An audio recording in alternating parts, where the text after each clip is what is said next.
क्या मोदी पारस हैं जो पत्थर को भी सोना बना देते हैं?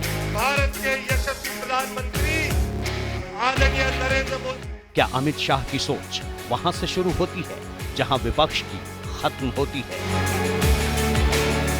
क्या बीजेपी का संगठन इतना विराट है कि हर चुनौती छोटी लगने लगती है?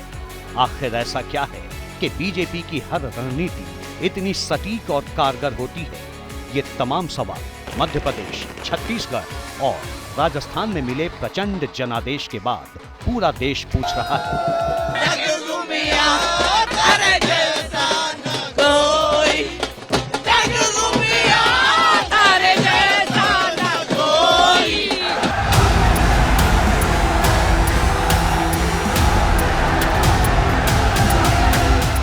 क्योंकि इस चुनाव में बीजेपी ने नया फॉर्मूला गढ़ा और अपने कई सांसदों और केंद्रीय मंत्रियों को चुनाव लड़ाया, जो काफी हद तक सफल रहा है। इस चुनाव में बीजेपी ने एक ब्रह्मास्त्र चला था और वो ब्रह्मास्त्र था केंद्रीय मंत्रियों को, सांसदों को विधानसभा के चुनाव में उतारने का।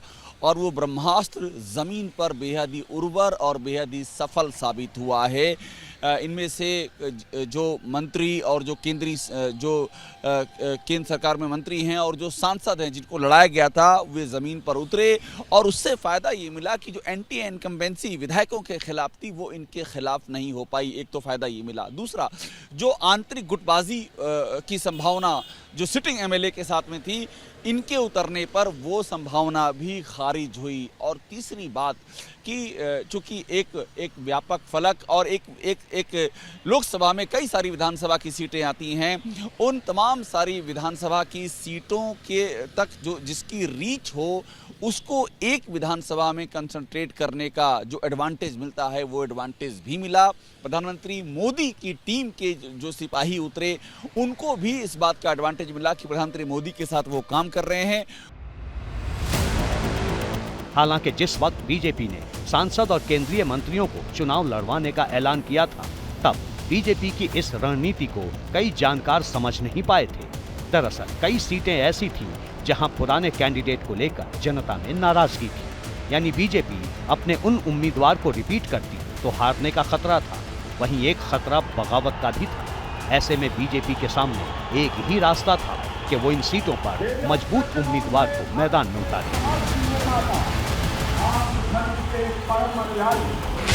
यही वजह थी कि बीजेपी ने सांसद और केंद्रीय मंत्रियों को चुनाव लड़वाने से गुरेज नहीं किया। वैसे इस दांव में नुकसान कम, फायदा ज्यादा होता है, क्योंकि अगर कोई सांसद चुनाव हार भी जाता तो वो सांसद बना रहता है। जैसे केंद्रीय ग्रामीण विकास राज्य मंत्री फग्गन सिंह कुलस्ते चुनाव हार गए हैं, लेकिन इससे उनकी सांसदी को कोई खतरा नहीं है। इसी तरह की रणनीति बीजेपी ने 2022 में यूपी विधानसभा के चुनाव में भी अपनाई थी।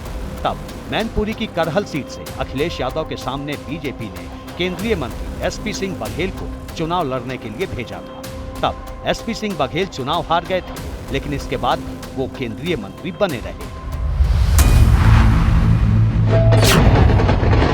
बीजेपी की इस जीत में उसकी उन योजनाओं और घोषणाओं की भी अहम भूमिका रही जिनका ऐलान चुनाव से ठीक पहले किया गया।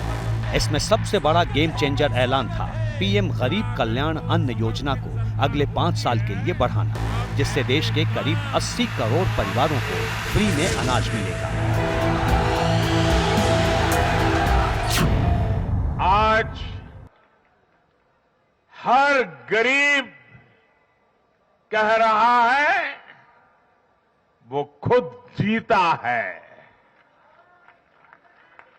आज हर वंचित के मन में भावना है कि चुनाव वह खुद जीता है। बीजेपी ने जनता का भरोसा जीतने के लिए अपने घोषणा पत्र को मोदी की गारंटी से जोड़ दिया, क्योंकि इस चुनाव में जनता को सबसे ज्यादा अगर किसी पर यकीन था तो वो मोदी ही थे। मध्य प्रदेश, राजस्थान और छत्तीसगढ़ की जीत ने ब्रांड मोदी की चमक को और बढ़ा दिया है, लेकिन इस जीत के पीछे केंद्र और राज्य सरकार की कई लोक कल्याणकारी योजनाओं का भी हाथ है। जैसे किसान निधि की राशि का किसानों के खाते में ट्रांसफर होना, किसानों के लिए गेहूं और धान का समर्थन मूल्य बढ़ाने का वादा करना, युवाओं को रोजगार देने का भरोसा दिलाना, केंद्र सरकार की मुफ्त राशन योजना को 5 साल और आगे बढ़ाना, प्रधानमंत्री आवास से लेकर 5 लाख रुपए तक मुफ्त इलाज कराने की योजना के लाभार्थियों को भी भाजपा ने अपने साथ जोड़ा और उसे वोट में तब्दील किया। मध्य प्रदेश में बीजेपी ने किसानों को सालाना 12,000 रुपए, महिलाओं को हर महीने 3,000 रुपए, लाडली बहनों के लिए पक्का मकान और 450 रुपए में गैस सिलेंडर देने का वादा किया है। समाज के हर वर्ग के जो कल्याण के काम किए हैं, गरीब कल्याण, किसान कल्याण, भांजे भांजियों के कल्याण के काम और माता बहनों के सशक्तिकरण का जो अभियान चला, जिसकी एक कड़ी थी लाडली बहना योजना, ये उन कामों की जीत है। राजस्थान में हर 5 साल में राज बदलने का रिवाज रहा है। इसके बावजूद बीजेपी घोषणाओं में कोई कमी नहीं छोड़ी। उज्ज्वला योजना के तहत गरीबों को 450 रुपए में गैस सिलेंडर, केजी से पीजी तक मुफ्त शिक्षा, छात्राओं को 12वीं पास करने पर स्कूटी जैसे वादे गेम चेंजर रहे। कि डेवलपमेंट और विकास का जो मूल प्रिंसिपल है वो है सबका साथ, सबका विकास, सबका विश्वास, सबका प्रयास।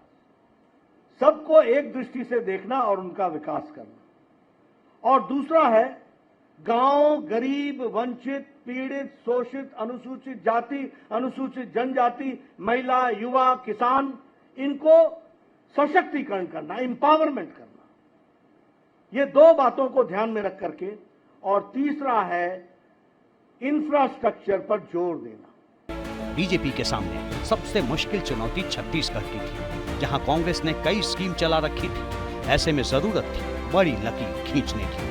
बीजेपी ने किसानों का दिल जीतने के लिए वादों की झड़ी लगा दी, जिसमें 3,200 रुपए में प्रति क्विंटल धान की खरीद, भूमिहीन मजदूरों को हर साल 10,000 रुपए, गरीब महिलाओं को हर साल 12,000 रुपए और 500 रुपए में गैस सिलेंडर के साथ अयोध्या में रामलला के फ्री दर्शन जैसी स्कीम शामिल थी। जब हम ग्रामीण विकास के लिए फंड भेजते हैं तो कांग्रेस और उसके साथी इसे गरीबों को तक पहुंचने में रुकावट डालने की कोशिश करते हैं। ऐसी सभी पार्टियों को आज गरीबों ने चेतावनी दी है, सुधर जाइए,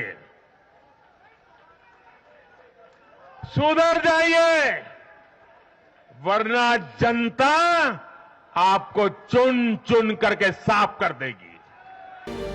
जानकारों की माने तो ये पूरा चुनाव योजनाओं पर टिका था, जिसमें कांग्रेस तमाम दावे करती रही, लेकिन बीजेपी की सोच एकदम क्लियर थी। प्रधानमंत्री मोदी ने जाति के मोर्चे पर ऐसी घेराबंदी की कि कांग्रेस चक्रव्यूह में फंस गई। इसके साथ ही बीजेपी ने अपनी योजनाओं में महिलाओं पर फोकस किया, जिसका असर ये हुआ कि करीब 50% से भी ज्यादा महिलाओं ने वोट देकर बीजेपी की झोली भर दी। इन चुनावों में नारी शक्ति ये ठान कर निकली है कि भाजपा का परचम लहराएगी। और जब देश की नारी शक्ति किसी का सुरक्षा कवच बन जाए तो कैसी भी ताकत उसे नुकसान नहीं पहुंचा सकती।